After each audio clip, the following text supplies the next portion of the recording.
My name's Ian Loftus. I'm a research student at LGMU. This is my last semester, hopefully, before I submit. I did my MA here in 2013, and on the day I started, my son Dominic was killed that night, and I carried on.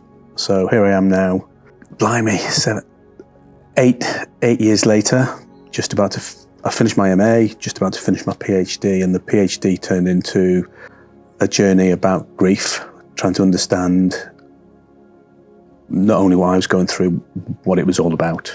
Not just grief therapists, but psychologists and the like.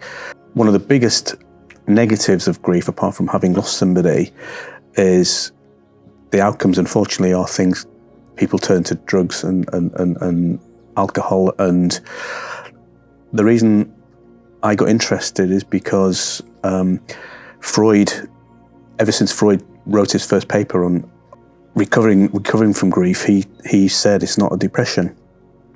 And my thesis is trying to prove it is a form of depression.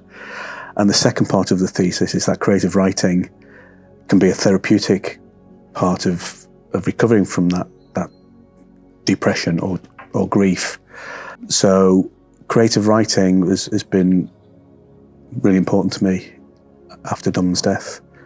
Even just writing about him, I write, when I've written short stories or I've written a continuous drama of about 6 episodes about, I'm on board with that, but Dominic became the hero. It's an historical drama that's based on real facts and real people, but I've woven Dominic into the thread of that narrative. Writing is important. Letting go comes very, very late, obviously, but the term letting go never meant anything to me, because it wasn't until I started doing my research. Grief is a life sentence. Even when you have let go, it's never going to leave you, and it's always going to be there. And letting go kind of anywhere in my head, because I didn't want to let go, because you don't want to forget somebody, particularly a child or your mum or your dad that you've been close to.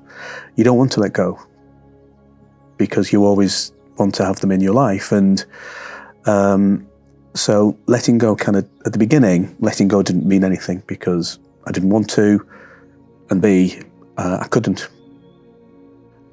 So letting go at the beginning didn't mean anything, but now it does mean something because of the process I've been through. And now it's really, really important at the end. You can't really have a conversation like this without talking about people like Dr. Kubler-Ross, who she devoted her life in the 60s, and one of her books called Death and Dying is a default book for anybody studying grief or death. And most of her work was based on dying people. So how they kind of come to terms with their death. And it's kind of been misinterpreted, and people assume it's about grief, and it's not, but the processes are the same. She came up with these 5 stages of grief, and all the grief theories since then are a combination of that. And grief isn't linear, and she made it linear, and I think she's admitted that was a mistake, I think. So her 5 stages the last stage was acceptance. So she thinks once you've been through denial, anger, bargaining, and depression, so she'd already inserted the word depression in there. Once you accept that the person that's close to you, your loved one, has died, then that helps you to let go. But it isn't linear. Not everybody goes through those stages in that order, or all of them. I came to letting go very late. That's probably the answer to the question. I became obsessed with grief, as you can imagine, and that's why I decided to do my research on it, because I wanted to understand. When somebody dies like that, you start, the first thing you do is Google the afterlife. and you kind of look for signs. I remember one day walking down to Dom's grave, which is actually, we live in the country, and Dom's grave's only a couple of fields away in a local parish church. So the next building is our house. So I would walk around with his dog, Lucy, and I was walking down the lane, and it's just a single track lane down to the church. It's an old Norman church, rather, which is built in the 7th century. So it's got a lot of history and stuff about it. And I walked straight and a crabapple hit me on the shoulder that fallen out of the tree. And you're thinking, is that a sign? And so, yeah, it's grief means a lot of different things to different people. If we accept death as part of life, and that's a really difficult thing to do, but you've probably heard many times when people say to you, "Oh, there's only two things sure in life, and that's death and taxes," and we kind of we just laugh at that because it's probably true. But if you really accept death as a part of the life cycle, then it takes you a long way to accepting the death and letting go. So I think that's quite important, really. A lot of the later research, like Strobe and Shute, they've got a process called the dual process model, which is, they mention a couple of Kubler-Ross's stages of grief, but it's a bit more down to earth, and they've got you oscillate through grief, where you do things in the day to take your mind off it, like housework, but then you think about it again, and you're up and down, but they call it oscillating, and that's where creative writing comes in.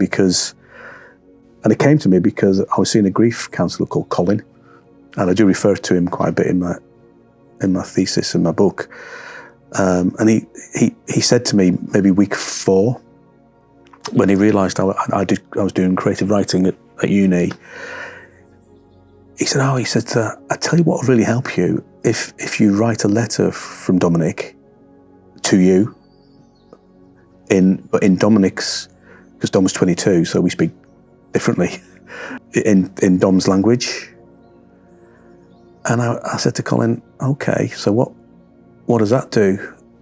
And he said to me, well, it will help you come to terms with it. And I said, why though? And he didn't know. He didn't know, and there's all this research behind it. Like Penn Baker has done a lot of research through the 80s, 90s, and even now, about how creative writing helps trauma. Not necessarily grief, but trauma, like we talk about Ukraine at the moment, people, there's 5 million people, but, that's quite traumatic. And so Penn Baker's research was about that kind of trauma, not necessarily grief, rape, anything but grief, anything but dying, really. All his research was around that. And I went, okay. So I wrote myself a letter from Dom. And I can't say it helped. It helps now when I read it now. But, and that's, I've written 100,000 words about grief and about Dom. And it's only when you look back, and I think the phrase I use it in my book, 4 or 5 years on, I can't remember now, I read something like that letter from Dom to me, and you think, blimey, did I write that? And it's like Robinson Crusoe got marooned on his island, and a few months later he finds footprints in the sand, and they were his footprints. And you think, yeah, that's part of your journey. I didn't recognise they were I realised I'd written it because it was in my book. So that's kind of how creative writing became part. I started after Colin had said to me about it, I thought, well, okay, where does this come from then? If Colin doesn't know, I'm going to find out. And that's how the PhD started, if you like, the research about grief. I have to admit, though, since I did a lot of reading through my MA, other people's work, but since I started the PhD, all my research has been academic reading, so it's been essays, papers. Having said that, I've read other people's grief memoir, so people like Max Porter, Joan Didion, all the people who've lost somebody, and they've written quite a wide-ranging fiction. So, for example, Max Porter, I'm sure you won't mind me saying that he lost his dad when he was about 6, and a lot of that's blended into Grief is a Thing with Feathers, which was his first bestseller. Joan Didion lost her husband, John, so Max's book was evolving over probably 25 years, whereas Joan Didion wrote her book in a year and had it published within a year, I think. And then people like Julian Barnes, who Levels of Life, that was quite a big influence on the way I write. His mixture of fiction and non-fiction, and then a little bit of grief memoir. His book is split into 3 parts, and the last bit is about his wife, which was the smallest part of the thing. But the themes running through it, like balloons and photography, that's what makes you think about grief, and photography is a little bit of a section in my book, but only because Kathy, my supervisor, asked me to insert some photos, so I had to do a bit of research on. And for example, I chose this book, Susan Sontag, who's got some good bits about photography and melancholy within melancholy. So that's reading. And I read a lot of other grief memoir, but I've not gone beyond that yet, really. I'm just starting to get back into reading now. And I was blinded for a long time. We talked about drugs and alcohol. I didn't go down the drug road, but I drank a lot of wine at one point, a lot of wine. And I'm not saying that's part of the grief, and I would encourage people not to do it, but it was my stopgap at the time, if you like. And I soon realised, because I wasn't functioning, I was doing an MA, for goodness sake. So, that kind of writing saved my life, really. I've got family, I've got 2 other children, a wife. But writing, metaphorically, saved my life to a large extent. As I say, it wasn't even on my agenda, letting go, because of what I said before. I didn't want to, and I couldn't. And it was different at the beginning, and it's different now, because in a way you can only let go of somebody if you obviously accept that they're dead, they've gone, but you integrate them into your life going forward. So, that's why I can have a conversation about Dominic now, because I can talk about him. At the beginning, I couldn't even look at photos. And once you start to accept that, physically they're no longer with you, but they're still part of your life. And I could talk about Dominic all day. I'm not going to, obviously, but I could. I can. And once you get to that point that you have accepted, but I think that the holy grail of letting go is keeping them as part of your future life. And I do. And that's why, when I write a story, Dominic is now in a 12th century historical fictional novel that is based on real life. And so, he's always a conversation at home. We were skiing last week in Morsey, which Dom had been a few times, and we specifically stopped at a couple of places on the mountain where we'd stopped. Dom would be about 16 or 17, so drinking his first beer, well, as far as I know, and we'd stopped at those places, and it was a sad but happy memory, if that makes sense, because it's never going to be happy without a little bit of tinge of sadness. And there was at least two places. It was a place called Leger, which I remember specifically being with Dom, and it was a happy moment, but really, really sad as well at the same time. There's kind of lots of moments like that where you start to accept you're letting go, but you're not really, because there's still a big Dominic hole shaped in your heart,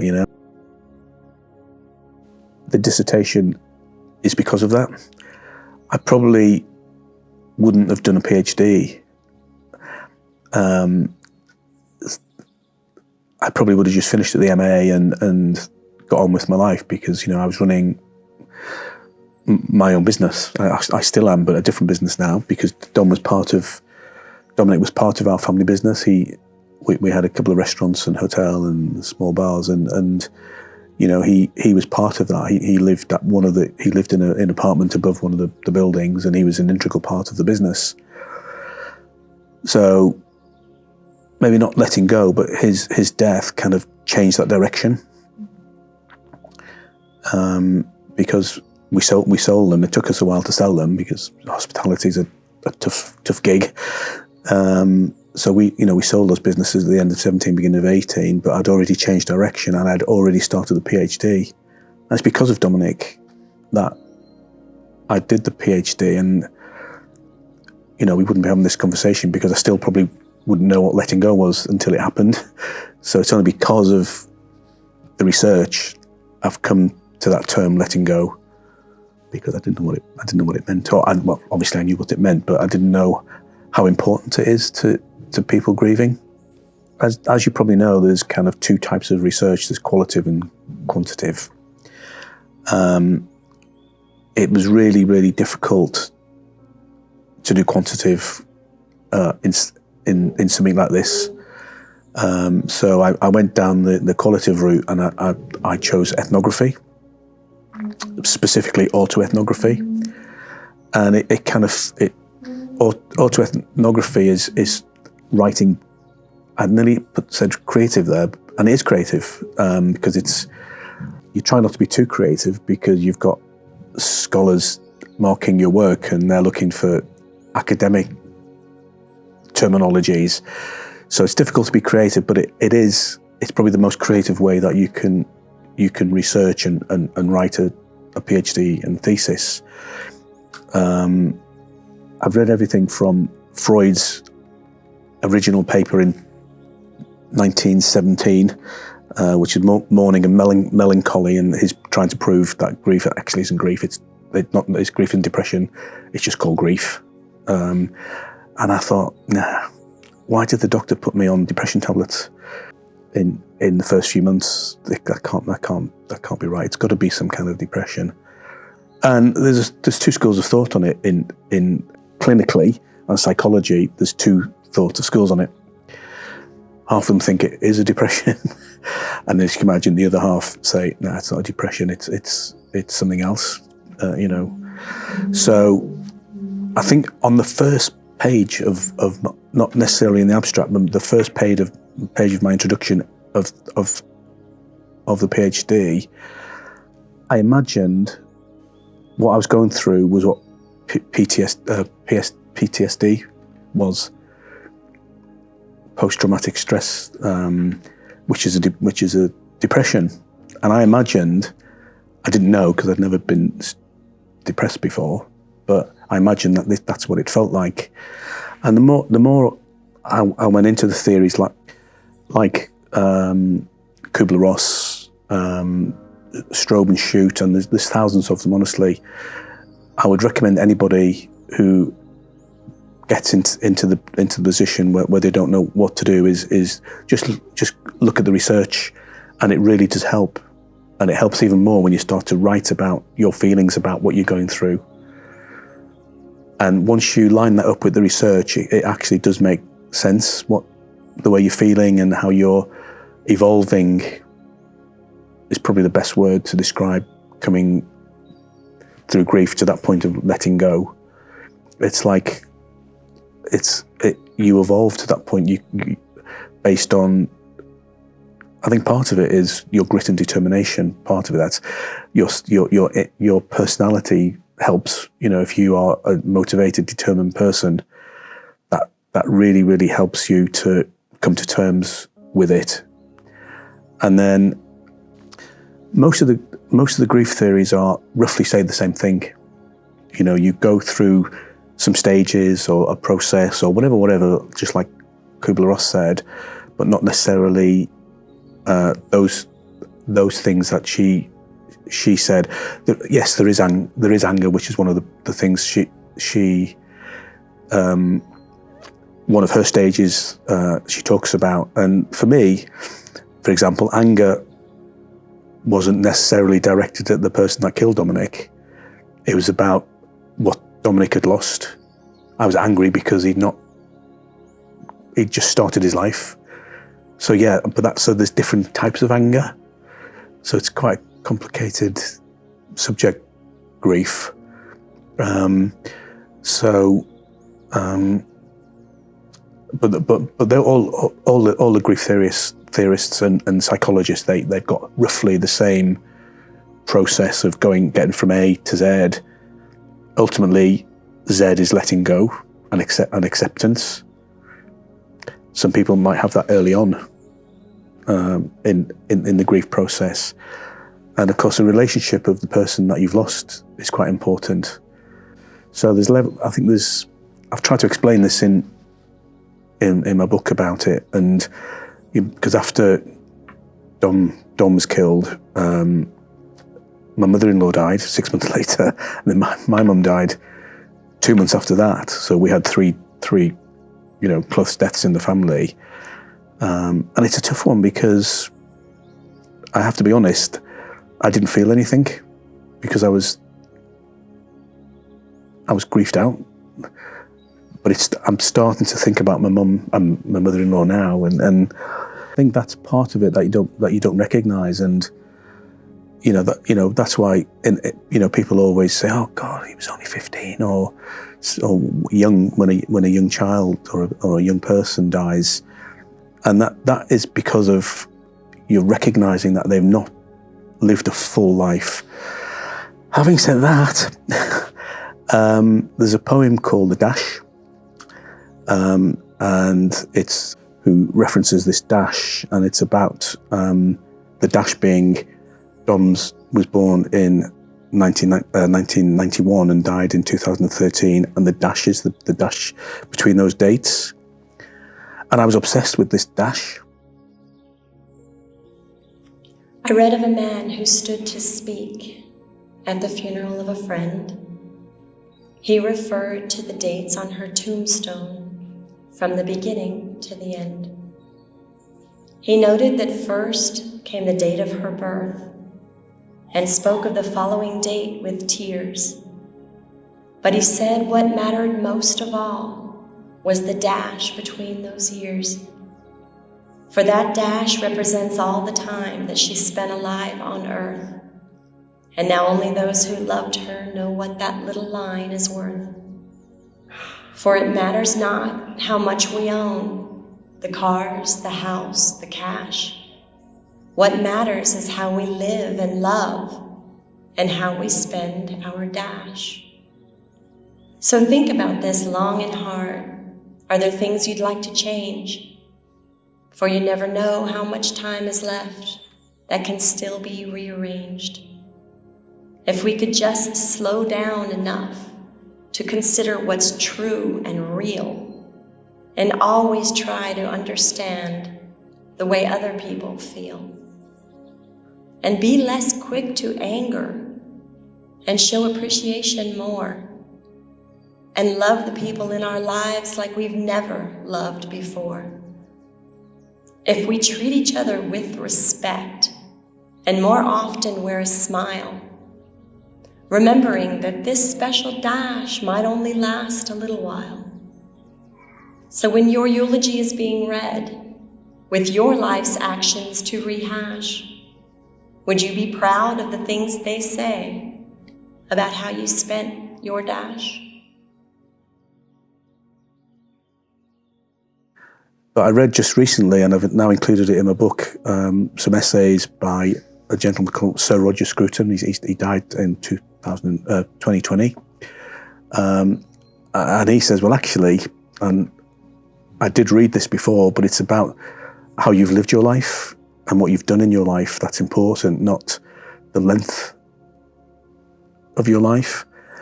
And that helps letting go, because Dom did a lot in his life. You know, he was in the last few years of his life, he qualified as an electrician, and he ran one of our hospitality businesses at the same time. So and at his funeral, there was about 500 people in that church. And it's only now when I think back about things like that I thought, actually, he was a well-respected, nice, good person. And it's those things that help you to those kind of memories, not sat on a mountain, not sat on a mountain drinking a coffee in where we'd stayed with him before. That helps, but it's those memories that 500 people turned up at the funeral. And, you know, I remember going into town with him when he was 18 in his car. And Penrith is a small town, you know, that's where we live outside Penrith. And the amount of people that flashed him, beeped him, waved at him in his, because they knew it was him in his car. And I thought, oh, okay, this is a few years before he died. And it's those memories that come back. And that's what, again, helps you let go a little bit of, you know, and I think it's a lot of stages of, it helps you just a bit more to let go a bit more. So I think I've probably said that, which was the holy grail of letting go is tying that in with you know, you have to accept first, yeah. I think, and then only once you've accepted, I think, then you can move on and let go, but you don't let go. Grief is always going to be there.